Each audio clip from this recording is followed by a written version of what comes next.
ওরে বাপ রে বাপ, এই আইটেমটার যা স্বাদ হয়েছে না বাবা, এর সামনে কিন্তু সব রান্নার স্বাদই ফিকা হয়ে যাবে। আজকের রান্নাটা এত মারাত্মক যে আপনারা আঙ্গুল চাটবেনই চাটবেন। এরকম কটা টাটকা বাটা মাছ প্রথমেই ধুয়ে পরিষ্কার করে নুন হলুদ ভালো করে মাখিয়ে নিয়েছি। কড়াইতে তেল দিতেই তেল গরম হলেই মাছগুলোকে ভালো করে ভেজে তুলে নিতে হবে। ব্যাস, মাছ ভাজাও কমপ্লিট হয়ে গেল। এবার মাছ ভাজার তেলেই ফোড়নে দিয়ে দিলাম 1 চামচ মতো কালো জিরে। কালো জিরে হালকা ভাজা হয়ে যাওয়ার পরে এর মধ্যে পেঁয়াজ দিয়ে দিতে হবে। খুব সুন্দর করে হালকা বাদামি রং যখনই ধরে যাবে পেঁয়াজের গায়ে, এর মধ্যে আলু দিয়ে দিতে হবে।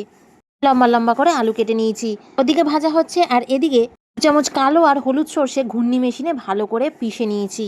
অল্প জল, কাঁচা লঙ্কা, টমেটো দিয়ে ভালো করে জল দিয়ে বেটে নেওয়া হয়ে গেল। ভালো করে এবার নাড়াচাড়া করে নিন। দেখুন, মশলা কিন্তু খুব ভালো করে কষাতে হবে। মশলা যখন একদম কষে তেল তেল একটা ভাব চলে আসবে, তখনই কিন্তু মিক্সি ধোয়ার জল দিয়ে দিতে হবে। আর মিক্সি ধোয়ার জল দিয়ে নাড়িয়ে চাড়িয়ে এবার বেশ খানিকটা জল দিয়ে ভালো করে ফোটান। পরিমাণ মতো নুনও দিতে ভুলবেন না। ফুটে এলেই ভাজা মাছগুলো দিয়ে দিন। এবার এই ঝোলের মধ্যে মাছগুলোকে ভালো করে ফুটিয়ে নিয়ে ব্যাস, এই বাটা মাছের গায়ে একটু কাঁচা লঙ্কার সেন্টও পড়ে গেল। এবার যেখানে খুশি নিয়ে যান। আপাতত আমি এটা ভাতের সাথে কিন্তু সার্ভ করব। ওহ, ভাত পাতে মেখে মুখে খেতে যা লাগছে না। আর দেখুন, এই গরমে কে কে এইটা খেয়ে চাঙ্গা থাকতে চান।